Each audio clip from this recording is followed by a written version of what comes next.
Imagine you are a game developer and this is a tank in your game. Dead. And dead. Hello everybody and welcome to the channel. So this has obviously been an issue for a while. Roadhog can one-shot people and just destroy them. This is why he is one of the best tanks right now in the game, because if you are terrible with him like me, I literally probably over my entire Overwatch career, I can't have any more than like 20 hours of Roadhog gameplay. It's got to be less, right? Yeah, I can just walk around and delete people from the game. It is so stupid. It is so broken and it needs to be fixed. Anyway, Blizzard, well, apparently they were going to make some sort of nerfs to Roadhog, but there was a problem.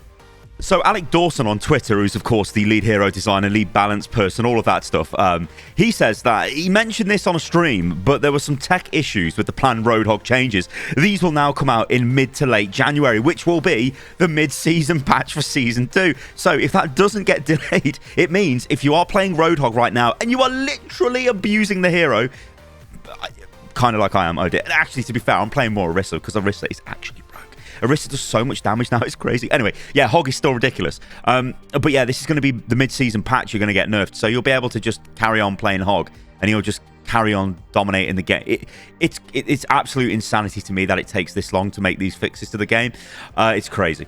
Anyway, this is what he says. We'll be nerfing his one-shot capability, which makes sense. I mean, you could do that right now. Don't Blizzard have a hotfix system in the game that they've been talking about recently, where they can just reduce maybe the numbers, you know, make him do a little bit less damage or something? I don't know. It's just crazy. But I guess they're going to do something with a hook, I suppose. That requires some sort of more of a major patch. I don't know. It's like...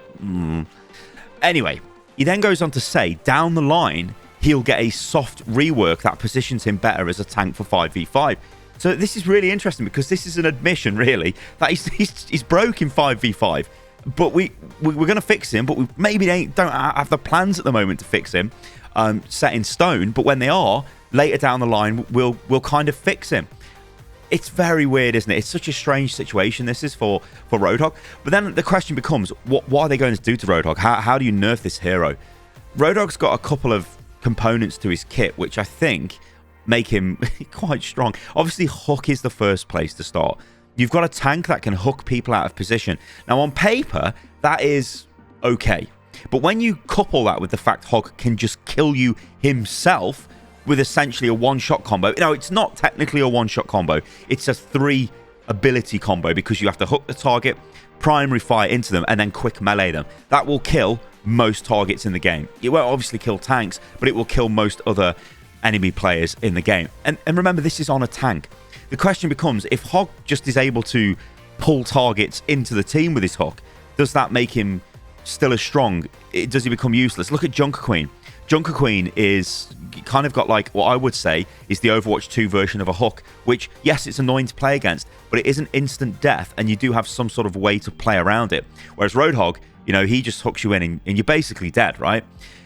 What I'm trying to say with the Junker Queen example is Junker Queen throws a knife, it hits a target, she gets a bleed effect off that, but then she can pull the target towards it. It doesn't come right towards her, but it pulls targets out of position, which can be enough to secure kills. Hog, on the other hand, is essentially 100% securing kills all the time. So I would be interested to see what would happen if Hog wasn't able to one-shot himself, but he could still hook the same way he can now. It would rely more on his team actually focus firing the targets that he hooks. The other issue with Hog is his heal. Hog's heal is incredibly powerful. Now, like back in the day when Hog healed, he didn't move. You couldn't run around as you were healing. Now, I think in a 5v5 world, it kind of does make a bit more sense for Hog to be able to move. As he heals, it just kind of feels better for the player. But what tends to happen is you just get Hog going on a crazy flank, throwing out his hook. Maybe it lands and he kills someone. Maybe it doesn't, though. And the enemy team go, oh, there's the Hog. And 3 of them come chasing the Hog. Hog runs away, and as he's running away, he's sucking on his vape, and it's like, and this Hog is just like never dead. It's just so stupid, Roadhog is. Yeah. But a rework is coming. The question is, what's the rework going to look like? I guess we're going to have to wait and see. But do let me know in the comments below what you would do to Roadhog to make him more, well, less ridiculously broken in this game. Next up, we've got Junker Queen. So Alec also said on the stream that he was on, he said they've got some spicy mid-season changes planned for Junker Queen. These are going to go live in January, I would imagine, with the Roadhog mini rework as well. Question is, what could these be? Like spicy reworks to Junker Queen? Well, It's kind of funny, isn't it? Because Junker Queen, they did try to buff her recently. Didn't really make much difference. They gave her a slight buff to Command and Shout. I think, again, her issue is I don't think she's a tank for Overwatch 2. I think she is literally an Overwatch 1 off tank. And they're like, oh, God, we've got to try and make her work in Overwatch 2. But wait, Roadhog's just better in every single way. Oh, no, we need to nerf Roadhog. See, like, I'm going to keep banging on about Roadhog here because Roadhog is the problem. Roadhog should not have the abilities he's got on the hero class that he is, because it is just completely broken. And it makes other tanks feel underwhelming, right? Yeah, you can play other tanks well and you can play them in different ways. But if you just got a tank that can just delete an enemy player at the start of every fight or just kill them randomly, it's like, what is this?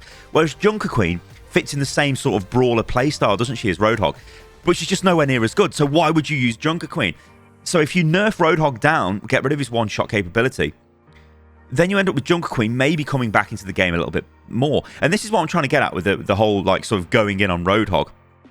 When he's weaker, I think the game's in a bit of a better position because it lets other heroes start to shine. Instead of it just being like, well, these heroes are bad because this hero's got this instant one-shot, one-kill kind of ability. Although I know it's 3 abilities. I know it's 3 abilities. But yeah, it's just ridiculous. Anyway, Junker Queen. What would you do to Junker Queen? Well, you know, hopefully it isn't just pointless changes, kind of like when we got the Ana 1 second off sleep dart change, which made no sense. But in the context of all of the other Ana buffs, yeah, it totally makes sense. Because then she's got a whole other suite of buffs and it sounds much more impressive. So Junker Queen, I don't know. I think it's probably going to be something like they'll probably increase her self-healing amount again, although they've been doing this quite recently, but they'll probably do that. They could potentially add her anti-heal to some of her abilities. That might change the game up quite a bit, because you think about Junker Queen, she needs to get into a fight, which she's got the tools to do this. She's got a movement speed buff, right? Commanding, shouting, she can run in. But when she's in the fight, she's only like doing mediocre bleed damage to targets, and then yeah, she does decent damage close range with a shotgun. Can be a little bit hard to aim at times. It's easy with Roadhog again to do that close range damage, but you know, she's okay. When she gets close, she can use her big axe attack and it's awesome. But imagine if the axe attack applied anti-nade, so like her ultimate does. Suddenly Junker Queen running up to you and smashing you and stopping you getting healed would be like, oh lord, that is a pretty major buff. Of course they could give her completely new abilities, although I doubt that. But this is going to be an interesting one to follow, because Junker Queen, again, I think, like with these new heroes, although I do believe Junker Queen is pretty much an Overwatch 1 hero, her kit is very involving to play. You're always doing something all the time. When you look at Orisa and her rework, you're always doing something all the time. That feels great. It's much more exciting to me as a player than standing there with my Reinhardt barrier up or just charging and swinging mindlessly. You've got more stuff to do, so it's more fun to play. So I kind of want to see what the buffs are like for Junker Queen, because I think I would really enjoy playing Junker Queen if she was viable. The problem is she just isn't, and she's too easy to kill right now. She doesn't do enough damage. She doesn't pose enough of a threat, especially compared to other tank heroes that are available. And guess what? We've got another rework coming. Now, there's loads of reworks. They just seem to be talking about rework after rework after rework. I mean, maybe it means that, yeah, we don't really know what we're doing with the game. We'll just keep reworking. Let's go. Let's rework. Anyway, there's a Cassidy rework coming. And he says there's a lot that goes into ability reworks, but I think ultimately we want to find slightly more utility for Cassidy. Right. This has got to be about his grenade. His grenade is simultaneously the most frustrating thing to play against, and also when you're playing with it, it's the most stupidly easy thing to land, and you can just kill people outright with it. Genji gets close to you, goodbye Genji. Like, well, it's not going to kill him outright, but it's going to do damage to him enough that you just need to look at him and then he will die. The same goes for any other squishy target. It's annoying. It's also not very cowboy. That's also the other issue I've got with it. What cowboys go around throwing grenades? It's like, what is this? Flashbang, I suppose you could argue what cowboys throw flashbang, but in the context of Overwatch 1, flashbang was part of Cassidy's kit because there was a lot of fast-moving targets. They liked crowd control at that time. A lot of these guys were World of Warcraft developers, and there's a lot of crowd control in MMOs. But you would flashbang and then you would try and headshot the targets to kill them. And this is because he had no movement capability. Now, though, in 5v5, having no movement capability makes you trash as a DPS. So Cassidy needs more movement capability. His role he's got at the moment isn't enough. But his grenade is kind of just pointless. So you remove that and give him utility. What does the utility look like? What do you do with the grenade to give it utility? Or do you just completely get rid of the grenade? Because I think it's kind of a cheap ability really anyway. And give him something completely different, but something cowboy related. You know, I'm going to let you guys in the comments below throw out some mad ideas there. I want a cowboy related utility ability that makes sense with Cassidy's kit. Maybe he can, like, this is stupid. There's no way this will happen. But maybe he can click his heels together and he spawns a horse and then he can dash forward. That would be amazing. It would also be terrible. And if I was involved in designing the game, I probably would have asked to get a box and clean my desk because I've just been fired. And finally, the Overwatch World Cup is back in 2023. That's right, you heard this correctly. Now, I'm getting, like, PTSD from this because the World Cup is extremely difficult to run. Like, Blizzard basically are like, okay, would you like to be the GM of the UK team? And I'm like, yeah, I do. I mean, I pushed for it because I was working with Spitfire at the time, so I kind of knew the way. Well, I had a decent experience with esports team operations and things like that. So I'm like, yeah, cool, let's do it. But what they don't fail to tell you is the amount of work involved in it was astronomical. So, I mean, maybe it was silly of me to do it for 4 years on the trot, which was kind of ridiculous. In fact, I played in the first year, which was mental, because it was like a popularity vote contest thing, which didn't work out very well for the Team UK because, well, you know, YouTubers against actual pro players, you're just going to get destroyed, and we did. So that was not great. But yeah, the Overwatch World Cup is back, and we don't have tons of details at the moment, but we've got some information here on the way the stages are going to be played, and so let's just break this down. Competitor announcement. Blizzard selects 36 countries and regions competing in Overwatch World Cup 2023. Then there's a committee application. Candidates can apply for committee positions. Candidates are all vetted by Blizzard. So this will be most likely general manager, community lead, and then head coach. February, World Cup trials begin. Open tournament to earn a guaranteed spot in the country and regional team tryouts. And then committee announcement happens. So Blizzard announced competition committees. Then in March, team tryouts begin. So competition committees will host tryouts. Now, I will tell you guys from past experience, as soon as the committee is in place, they will immediately begin tryouts. They will immediately begin scrims and everything. Like, they won't wait for Blizzard to go, oh yeah, next month you can start. It'll just happen. And now, of course, if there's people from Overwatch League ultimately involved in this, there might be clashes with what's going on with Overwatch League. Also, Overwatch League people might not want to be involved in this because it takes a lot of time, as I kind of just said. But, you know, they've got to focus on Overwatch League. So, yeah, we'll just have to wait and see what happens. Anyway, then we move on to team selection. Competition committee selects the country and regional team from tryouts. But then Blizzard ensures competitive integrity of selection process.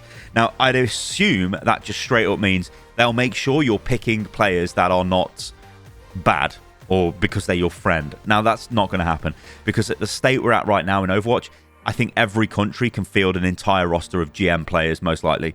I'd be very surprised if there's a team with, like, diamond players on or anything like that. It's not going to happen. Like, a diamond player to a GM player is like a different galaxy, and then a GM player to a contenders level player is in a different galaxy, and then a contenders player to an Overwatch League player is in a different reality altogether. So mostly, if Overwatch League players are available, they'll just probably fill the slots up for their World Cup teams. Now, the World Cup itself was supposed to be this thing where you could find new talent. And maybe this is what Blizzard are trying to do because they're running out of talent for Overwatch League. They're like, we need to find some players from somewhere, so let's host a World Cup. I don't know. I mean, it might work. I'm not sure.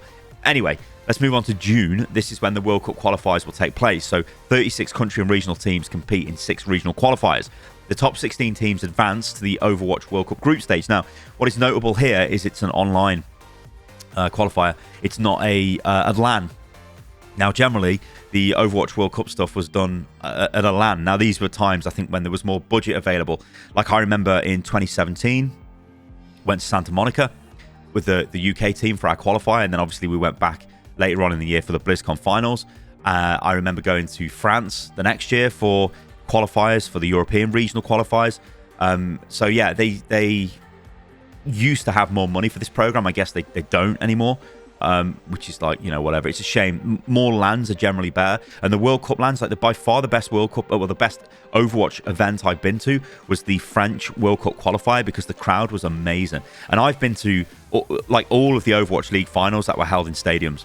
And I've been to BlizzCon loads of times, you know, and nothing was better than that French audience. They were amazing. Because you're just behind your national team. You know, there's like, it's fully tribal, you know what I mean? It's like, it's amazing. Anyway, yeah, we're not going to get that, so yeah. Anyway, in stage 3, this is fall 2023.